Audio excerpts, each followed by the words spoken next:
네, 자, 이 NFT 시장에 대해서 금융당국이 규제 대상이 아니다라는 이야기를 한 뒤에 관련 주식들이 시장에서 다시 한번 각광을 받고 있습니다.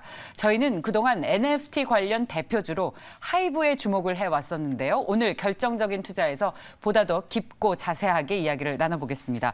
오늘 저희 결정적인 투자에서 처음으로 인사드리는 연구위원님이 나오셨습니다. 인포스탁 데일리의 김종효 연구위원 모셨습니다. 어서 오십시오. 네, 안녕하십니까? 네, 10년 만에 또 뵙네요, 위원님. 그렇네요. 뭐 사석에서는 좀 뵀지만 예. 방송에서는 그렇습니다. 강산이 변했군요. 예, 네. 강산이 변했습니다. 10년 전엔 애널리스트로, 지금은 뭐 연구위원으로, 사실 같은 이야기입니다만, 네, 지금은 더 승진을 하셨군요, 위원님께서. 뭐 승진은 잘 모르겠습니다. 예, 네. 업력이 20년 되셨고 굉장히 냉철하고 뼈 때리는 전략을 많이 세우셔서 여러분들께서 엄청난 또 인사이트를 얻으실 수 있을 것이라고 믿습니다. 자, 하이브입니다. 주가가 40만 원 선 부근까지 갔는데 오늘은 좀 조정을 받고 있습니다. 저희 워낙 지난 여름에는 다른 엔터 주식 다 잘 갈 때 하이브만 못 가서 BTS가 있는데 왜 이 주식은 못 갈까라면서 굉장히 의아해했었는데 네. 그 한을 이제 푸는 것 같습니다. 그동안 못 간 이유는 뭐 다른 주식도 마찬가지였지만 실제로 음반 판매량이 받쳐졌던 SM과 달리 BTS의 핵심은 결국 해외로 돌아다니면서 그 콘서트와 관련된 매출, 그와 관련된 굿즈 매출 이런 것들이 앞으로도 계속적으로 발생할 수 있다. 그다음에 새로운 어떤 상승 모멘텀이 붙어 있다라는 것. 뭐 이런 것이었는데 그동안 그런 걸 보여주지 못했죠. 그다음에 또 하나 지금 하이브가 이렇게 각광받고 있는 핵심 포인트 중에서는 일단 시총이 늘어나기 시작하면서 자연스럽게 증가할 수밖에 없는 패시브 수급 뭐 이런 것도 작용을 하고 있다라고 봐야 될 것 같고요. 그다음에 두 번째로 우리가 주목해봐야 되는 가장 핵심 포인트는 국내 제조업 기업들의 내년도 이익 전망이 계속 하향 조정되고 있다라는 것이죠. 그러니까 제조업이 하향될 때 그러면 이익 전망이 상향되거나 모멘텀이 붙은 업종이 어디냐? 뭐 지금 다른 종목의 시총에서도 우리가 알 수 있다시피 최근에 급등하고 있는 컴투스, 미리 급등한 위메이드 이런 것에서 미리 알고 있는 것처럼 그나마 내년도에 이익 성장을 하거나 할 수 있는 모멘텀이 있는 종목 쪽으로 수급이 과하게 쏠리고 있는 것이죠. 그러면 지금 하이브의 목표 주가가 증권사가 50만 원 제시하는 게 중요한 게 아니고 현재 이 분위기, 소위 제조업의 이익이 불안정해서 제조업 쪽으로 시장 수급이 강하게 못 가다 보니까 그럼 상대적으로 모멘텀이 강한 업종으로 지금 수급이 쏠리고 있다라는 걸 중심으로 봤을 때 그러면 이 흐름이 끊기기 전까지 소위 자동차, 반도체 이런 쪽으로 이익의 안정성이 나타나면서 사람들이 베팅하기 이전까지는 이런 종목군들이 그렇게 쉽게 밀리진 않을 거다. 이렇게 좀 볼 수 있을 것 같습니다. 그리고 메타버스 ETF에 또 가장 많은 비중을 차지하고 있는 종목 중에 하나가 바로 하이브 아니겠습니까? 그렇습니다. 예, 그래서 저희가 왜 메타버스 ETF에 하이브가 들어가냐라고 했을 때 더 이상 이 회사는 그냥 엔터 회사가 아닌 거예요. 단순한 컨텐츠 회사가 아니라 이제 또 하나의 든든한 플랫폼 회사로 거듭났다라는 평가 때문에 기관 투자자들도 ETF에 이렇게 계속해서 이 종목을 사고 있는 것인데 이 플랫폼이라는 회사로 봤을 때 그런 종목으로서의 강점은 하이브에 뭐가 있습니까? 일단 NFT가 최근에 시장에서 굉장히 각광받고 있는데요. 여기서 핵심 포인트는 IP입니다. 결국은 IP를 보유하고 있느냐, 컨텐츠와 관련돼서 독립된 컨텐츠를 가질 수 있느냐가 관건이죠. 그러니까 독립된 컨텐츠로 만들 수 있는 건 엄청나게 다양합니다. 목소리를 대상으로 만들 수도 있는 거고요. 그 사람이 지은 어떤 식구 하나도 NFT로 우리가 디지털 자산화할 수 있는 것이죠. 그러니까 BTS라고 하는 또 그 밑에 여러 레이블들 통해서 다양한 어떤 아티스트들을 갖고 있는 이 회사는 만들 수 있는 IP가 무궁무진하다는 것이죠. 그러니까 이게 다양한 방법으로 확산될 수 있다. 그러면 이게 다 돈이 될 것이다. 그래서 일부 팬들은 지금 강력하게 저항하는 모습도 보여주고 있지만 어쨌든 이들이 만들어낼 수 있는 다양한 콘텐츠에 거는 기대 이것이 지금 시장에서 이 종목의 밸류에이션을 끌어올리고 있는 가장 핵심 이슈라고 볼 수가 있겠고요. 만든 콘텐츠 하나하나 자체가 더 돈이다. 물론 돈이 될지 나중에 지켜봐야 되지만 지금 시장의 관심은 어쨌든 돈이 될 것이고 BTS인데라는 어떤 믿음이 있는 거죠. 맞아요. 그래서 뭐 이런 표현 드리기 좀 그렇습니다만 우리 오빠 목소리, 우리 오빠가 그린 그림 이게 돈이 된다는 건 좀 다른 의미 아니겠습니까? 맞아요. 그래서 그동안은 그냥 디지털 파일이라면 마음대로 복제가 가능한 그런 상황이었지만 이젠 NFT가 붙어 있으면 이것이 누구에게 사서 누구에게 팔렸고 어디서 수익이 나고 있고 어떤 방향으로 흘러가고 있는지가 다 추적이 가능하기 때문에 그 소스에 그 독특한 어떤 가치를 부여할 수 있다는 것이죠. 그래서 이런 것들에 대한 기대감이 지금 시장에서 크게 올라오고 있다고 봐야 되는데요. 주의점이 한 가지 있습니다.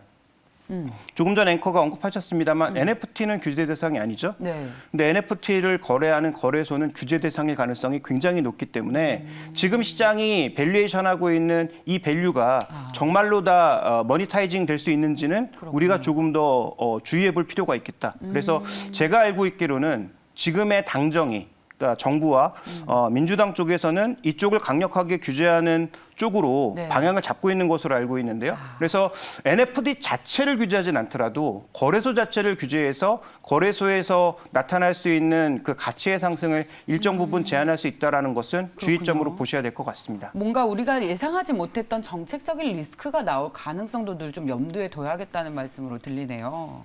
네, 그렇습니다. 예, 저희가 마침 거래소 얘기가 나왔으니까 말인데 저희 하이브의 주가가 다시 한번 이렇게 재평가받을 수 있었던 이유 중에 하나가 두나무의 지분을 이제 인수하고 또 상호 교환하면서 앞으로 본격적으로 NFT 시장에 진출할 것이다라는 거였잖아요. 네. 예. 근데 이 하이브와 두나무가 지분 수합한 것에 대한 시너지에만 시장에서는 주목을 했습니다. 네, 일단 뭐 두나무와 지분 교환한 것은 뭐 길게 보면 좋은 일일 것 같습니다. IP가 없는 두나무, 그 다음에 관련 기술이 없는 하이브가 합쳐서 뭔가를 만들어낼 수 있다라는 것. 그 다음에 최근에 이제 뭐 K 드라마, 뭐 K 영화, 뭐 K 음원 등 다양한 어떤 K 콘텐츠들이 강점을 보이고 있는 현재 시점에서 이들에게 뭔가 기술을 부여해서 하나의 플랫폼으로 만들어줄 수 있는 기술의 회사가 있다라는 것은 굉장히 이제 긍정적인 거죠. 대표적으로 아시는 것처럼 두나무가 지금 하이브만이랑 하고 있는 것이 아니라 다른 여러 회사와도 지금 협업을 하는 그런 단계이기 때문에 일종의 플랫폼이라고 하는 것은 뭐 하이브의 방탄소년단이라고 하는 아주 핵심적인 IP를 가지는 것도 중요하지만 확장성이 넓어지는 것도 굉장히 중요합니다. 그래서 두나무의 향후 움직임 자체가 NFT 시장을 좀 더 확장시키고 넓힐 수 있는 지금 가상자산은 좀 전에 말씀드렸다시피 정부가 규제하려고 하는 방향이 있기 때문에 그러네요. 두나무도 다른 시장으로 계속 진출하고 싶은 거죠. 근데 NFT를 하려면 무언가 IP, 결국은 이런 재산권 자체가 있어야 예. 되는데 이런 거 자체가 부재한 두나무 입장에서는 적극적으로 여러 회사에 손을 벌릴 수밖에 없었고 그 결과물이 이번에 나타난 것이다. 그래서 시너지가 나타날 것은 분명한데 그럼 여기서 우리가 선택을 잘 해야 됩니다. 하이브도 강점이 있겠지만 길게 보면 플랫폼을 또 하나 가져가려고 하는 두나무에게도 우리가 어느 정도의 밸류에이션은 필요하다. 그래서 이미 장외에서 20조가 넘는 그런 가치를 부여받고 있는 것이다. 이렇게 볼 수가 있는 거죠. 네. 하이브는 그래서 이 두나무와 지분 수합을 통해서 완전히 이제 패러다임 자체가 바뀌는 기업이라는 게 핵심 투자 포인트였는데 제가 말씀을 듣다 보니까 좀 조심스럽게 카카오에 대한 정부의 규제가 떠오르네요. 그렇죠. 예, 그래서 뭐 그런 리스크도 좀 염두에 둬야 하나라는 생각이 듭니다. 일단 보니까. 이런 빅테크 기업에 대한 전반적인 규제는 예. 앞으로도 확대될 개연성이 높은데 그렇군요. 상대적으로 그런데 이 컨텐츠 쪽은 이게 우리가 흔히 얘기하는 뭐 골목상권을 침해하거나 이런 건 아니잖아요. 그러니까 업계 내에서 상대적으로 중소업체들을 뭐 소외하거나 뭐 이럴 가능성은 있겠지만 그게 골목상권과 민감한 문제는 아니기 때문에 컨텐츠 쪽과 관련돼서의 규제는 상대적으로 적을 수 있으나 아까 말씀드렸던 대로 두나무가 NFT만 하는 건 아니기 때문에 네. 가상자산과 관련된 그런 그렇죠. 부담감은 충분히 남아있다. 이렇게 볼 필요가 있는 거죠. 그러니까요. NFT는 규제 대상이 아니지만 이 가상화폐를 다루는 거래소에 대한 규제는 나올 수 있다라는 정책적인 리스크도 늘 염두에 두면서 투자하시는 게 좋겠습니다. 의원님 나오시고 하이브를 다루니까 질문이 엄청 쏟아지고 있습니다. 그 어느 때보다 활발한 집단 지성이 형성이 되고 있는데 질문을 하나씩 여쭤볼게요. 위버스에 대한 이야기를 하기 전에 혹시 알고 계십니까? 하이브가 지나치게 아티스트들의 굿즈를 상업화한다라는 지적이 좀 있나 봐요. 그래서 하이브에 대한 불매 운동까지 있고 그런 해시태그가 확산이 되고 있는 리스크가 있다고 합니다. 네, 그렇습니다. 그래서 하이브가 기존의 방탄소년단이 가치에 거의 한 90%였다가 점점 줄고 있죠. 뭐 이타카홀딩스를 인수하면서 아리아나 그란데라든지 아니면 그 저스틴 비버 같은 아티스트까지 끌고 들어왔기 때문에 과거에 비해서는 방탄소년단의 비중이 많이 낮아졌다라고 볼 수 있습니다. 그렇군요. 그런데 아시는 것처럼 방탄소년단도 군대를 갈 수밖에 없는 입장이기 예. 때문에 그 군대를 가서의 공백 기간이 얼마가 될지가 알 수 없는 거죠. 정확하게 7멤버가 같은 날짜에 갔다가 같은 날짜에 올지는 모르는 거고요. 그다음에 실제로 가장 나이가 많은 진이나 RM이 군대를 보냈을 때 나머지 5멤버를 어떻게 활용할 건가에 대한 부분도 우리가 앞으로 고민해 봐야 될 부분인데 여기서 핵심 포인트는 뭐냐면 이 저항감이 나타나고 있는 것을 극복하기 위해서는 결국은 이 플랫폼 자체가 굉장히 빠른 속도로 안착하면서 MAU가 급속도로 늘어야 된다. 지금 위버스의 MAU가 늘고 있는 건 사실인데요. 이 가파른 각도가 유지되어야 네. 현재의 밸류에이션도 설명할 수 있다는 거죠. 근데 시장은 이미 거기에 베팅을 했고 거기에 밸류에이션을 하고 있기 때문에 결국은 지금부터 우리가 지켜봐야 될 것은 이 종목의 상승 추세가 쉽게 꺾이진 않겠지만 위버스의 상승 속도가 예상만큼 빠르지 않다든지 아니면 플랫폼의 전환 속도가 느려진다든지 아까 말씀드렸던 두나무의 규제 이런 것들이 표면화되면 일시적으로 크게 흔들릴 가능성은 굉장히 높다. 그래서 장기적인 투자 관점에서는 여전히 지켜봐야 될 종목으로 판단하고 있지만 예. 지금 가격에서 공격적으로 사도 되느냐에 대해서는 좀 고민이 필요하다. 왜냐하면 ETF가 패시브 개념이기 때문에 시총이 줄면 같이 줄이거든요. 그러니까 시총이 이렇게 빠르게 늘어날 땐 채우기 위해서 더 빠르게 이제 수급이 들어오지만 주가가 이제 꺾이기 시작하면 패시브 수급은 종목이 좋고 나쁜과 상관없이 시총이 주는 대로 또 빠져나간단 말이죠. 그래서 이런 부분들까지 고려해 봤을 때 지금 가격에 공격적으로 사도 되느냐에 대해서는 저는 조금은 고민스럽습니다. 네, 알겠습니다. 자, 그렇다면 위버스 얘기를 다음에 해보겠습니다. 지금 가입자가 얼마나 늘었어요, 위버스가? 지금 3분기 기준으로 640만 정도라고 보고 있고요. 640만이요? 네, 그러니까 이 MAU가 아주 많다고 보기엔 좀 어렵습니다. 아, 이게 많은 것도 아니에요. 그러니까 왜냐하면 그 방탄소년단의 팬덤, 네. 그다음에 여러 지금 뭐 블랙핑크까지 위버스로 끌어들였고 다양한 어떤 아티스트들을 끌어들인 상황에서 현재 640만 정도의 규모가 아주 크다 이렇게 보기엔 좀 어려울 것 같아요. 그렇군요. 그래서 좀 더 늘어야 되고요. 아까 말씀드렸다시피 지금부터는 속도의 문제다. 이미 밸류에이션이 굉장히 많이 끌어올려졌기 때문에 그 밸류에이션을 설명하기 위해서 성장 속도가 빨라지거나 이익률이 높아지거나 둘 중에 하나인데 현재 이익률을 빠르게 높이기엔 좀 어렵습니다. 그렇군요. 그래서 현재 구간에서 주목해봐야 될 것은 위버스로의 즉 플랫폼 기업으로서의 전환 속도가 핵심 포인트다라고 보고 있습니다. 아, 뭐 이게 직접 비교가 될지는 모르겠습니다만 제니 같은 경우에는 인스타 팔로워가 5천만 명이 넘으니까 네. 그렇게 따지면 600만이 좀 감이 오네요. 상대적으로는 좀 약한 팔로워 수.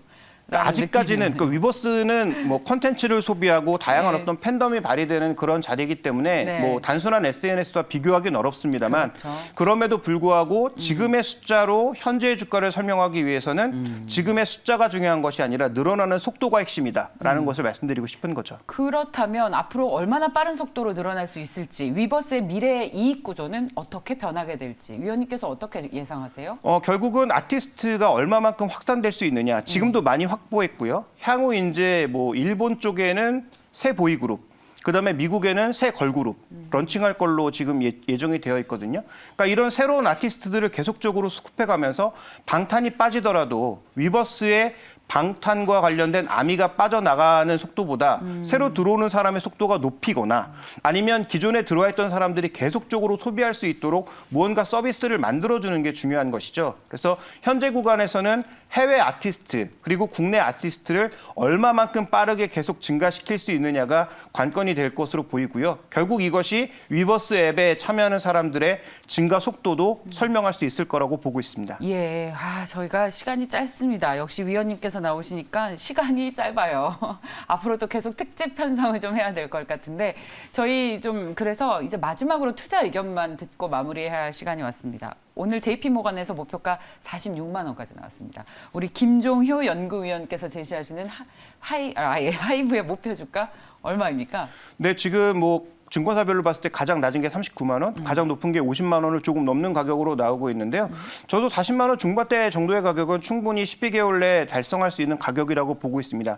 다만 이 가격을 한 번에 가느냐, 아니면 굉장히 찌글찌글하게 가느냐, 아니면 굉장히 크게 한번 접었다가 N자형으로 가느냐 패턴이 달라질 수 있기 때문에 지금 가격에서의 공격적인 매수는 조금 자제하실 필요가 있겠다. 차라리 조금 더 조정을 기다렸다가 사시던지. 그러니까 보유자들은 상관이 없는데요. 신규 매수의 관점에서 본다면 조정을 기다렸다 사거나 아니면 오히려 하이브를 쫓아가려고 하는 하이브와 비슷한 모델을 만들어내고 있는 다른 엔터 기업 쪽으로 관심을 가져보시는 것도 조금은 좋지 않나라는 판단을 하고 있고요. 최근에 이제 게임 쪽에서는 컴투스가 지분을 가진 기업들의 가치가 적극적으로 상승하면서 주가가 올라가고 있잖아요. 뭐 그런 형태의 기업들을 한번 찾아보시는 것도 하나의 도움이 될 것 같습니다. 네, 우리가 차마 생각하지 못했던 리스크, 어떤 가상화폐 거래소와 관련한 리스크까지 얘기를 해주셔서 저희 그 차가운 가슴으로 주가를 볼 수 있는 기회가 됐습니다. 인포스탁 데일리의 김종효 연구위원이었습니다. 고맙습니다.